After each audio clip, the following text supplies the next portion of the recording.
Olá, boa noite a todos. Hoje a gente vai ministrar nessa aula sobre o tema tecnologia, trabalho e emprego.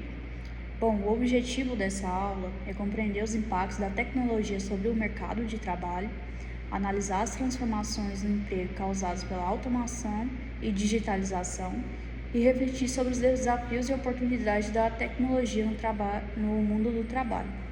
Certo? Então, a gente vai avaliar, esses são os objetivos da aula, né? Compreender esses 3 tópicos que eu passei aqui para vocês, certo? A princípio, para a gente entender melhor, a gente vai definir o conceito-chave de cada palavra aí que eu mencionei, certo? Vamos lá. O conceito de tecnologia. A gente pode dizer que é a aplicação do conhecimento técnico e científico para resolver problemas e facilitar a vida humana, certo?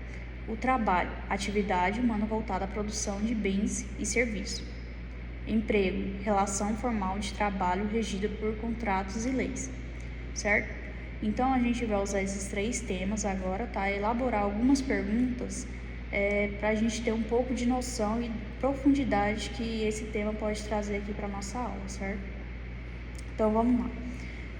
Eu vou fazer aqui 5 perguntas, certo? Para a gente elaborar, para a gente pensar em relação a esse assunto, tá bom? Vou fazer a pergunta e logo em seguida já vou falar a resposta para vocês terem noção aí da abordagem que eu quero chegar, tá bom? Tá, primeira pergunta. A tecnologia substitui ou cria empregos? Essa pergunta aí é bastante reflexiva, né? Podemos gerar várias perguntas e respostas em relação a isso, certo? Então, vamos lá. Qual que seria a resposta ideal aí para essa pergunta? A resposta seria: a tecnologia substitui e cria empregos ao mesmo tempo, mas nem sempre na mesma proporção.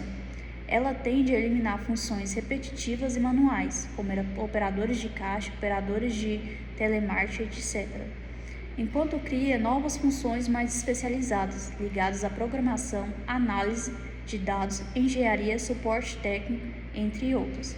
Contudo, os empregos criados muitas vezes exigem maior qualificação, o que pode aumentar a desigualdade, se a população não tiver acesso à educação de qualidade.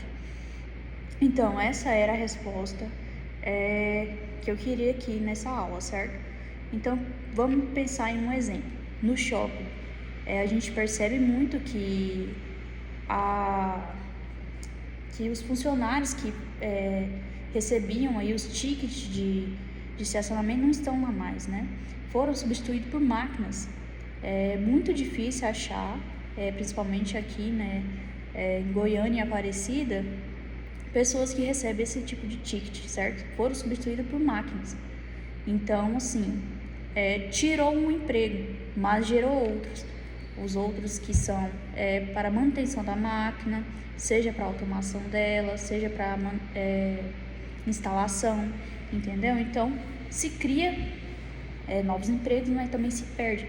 E como foi falado aqui na resposta que eu pretendia de vocês, que exige maior qualificação, certo? Então, a gente percebe que ao longo dos anos se exige maior qualificação aí dos trabalhadores, tá? Porque normalmente essas funções repetitivas e que não exigem muito, vamos dizer, conhecimento, acabam, né, sendo substituídas por máquinas, tá? Então, essa era a minha essa análise que eu queria que vocês fizessem em relação a essa pergunta, tá? Então tá, vamos para a segunda pergunta.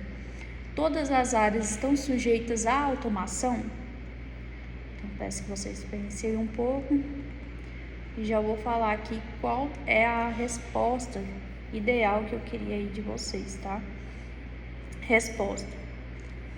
Quase todas as áreas podem ser impactadas, mas em diferentes níveis. Como mencionado na outra, tarefas repetitivas e previsíveis são mais suscetíveis à automação. Exemplo, fábrica, logística, atendimento básico. Então, tá vendo que elas estão meio se interligando? Certo. Outro ponto. Tarefas criativas, emocionais ou altamente humanas, exemplo, artes, ensino, cuidados com pessoas, psicologia, são mais difíceis de automatizar completamente. Mesmo assim, ferramentas tecnológicas podem ser incorporadas nessas áreas para aumentar a produtividade. Então, assim, um exemplo aqui que gostei bastante em relação a artes. Uma máquina pode substituir um artista plástico. Então, assim, muito difícil, porque ali o artista ele tá meio que expressando, né? Através da arte ele se expressa seus sentimentos ou o que for. O ensino também. Ensino através de uma máquina é bem diferente em relação ao contato professor e aluno, né? Cuidados de pessoas, seja médico, seja enfermeiro, seja terapeutas. Então, isso não pode ser substituído por máquina, certo? Até pode, mas tem um limite. É isso que eu quero trazer para vocês, é esse raciocínio que eu quero trazer para vocês. Psicologia tem muito em relação a atendimento a autistas. Vocês acham que uma máquina pode substituir isso? Eu acredito que não. Se acontecer, eu acredito que vai demandar aí bastante tempo aí para ter, vamos dizer, essa afinidade, né, e esse cuidado que esses profissionais da área aí atuam, certo? Então, eu acredito que através dessa resposta deu para ter uma reflexão, tá? Então, vamos para a terceira pergunta. O que significa uberização do trabalho? É vantajoso? Então, vamos lá, então. Primeiro, vamos saber o que significa uberização. Vamos lá, a resposta que eu pretendo de vocês. Uberização refere-se ao modelo de trabalho intermediado por plataformas digitais, como Uber, iFood, Rappi, onde o trabalhador é autônomo, sem vínculo empregatício fixo e com ganhos por tarefa, certo? Entenderam, então, o que significa? Vantagens, flexibilidade de horário, facilidade de entrada no mercado de trabalho. Então, qualquer um ali que tiver uma moto e uma CNH, eu acredito que eles não exigem questão de restrições, falo penais, cíveis, pode entrar aí no mercado de trabalho, tá?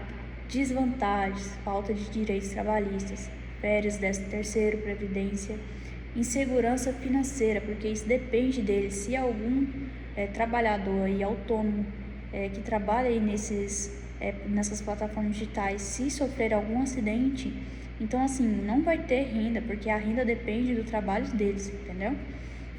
Subordinação algoritmo. O API controla sem ser um chefe formal. Logo, pode ser vantajoso para alguns perfis, mas em geral representa uma precarização das relações de trabalho, certo? Então, assim, eu acho que a principal desvantagem seria a falta de direito trabalhista, tá? Então, sem férias, sem 13º, sem previdência, é possível fazer a previdência você pagando, né? Você se inscrevendo lá, se inserindo, né? No caso, pagando mensalmente. Mas tá falando aqui em relação à assinatura da carteira, tá bom? Insegurança financeira, como eu mencionei, né? Questão de você se acidentar e não ter aquele auxílio, tá? Auxílio acidente ou o que for. Auxílio também maternidade para as mulheres, né? Que trabalham aí também nesses aplicativos digitais. Então, é algo assim bem flexível, né? Tem sim vantagens e desvantagens. Então, essa era mais ou menos a ideia que eu queria que vocês trouxessem aqui para a aula. Vamos para a quarta pergunta. Como a pandemia acelerou mudanças tecnológicas no trabalho? Vamos lá. Respostas previstas.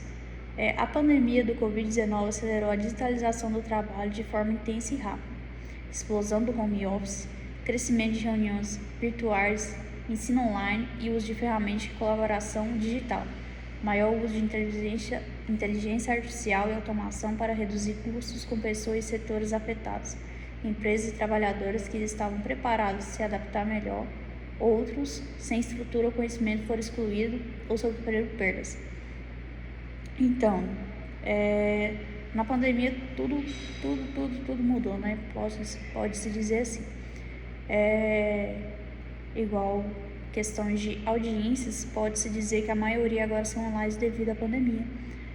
Para você fazer uma audiência lá na Bahia, você teria que se deslocar até lá. Hoje não, hoje é tudo virtual.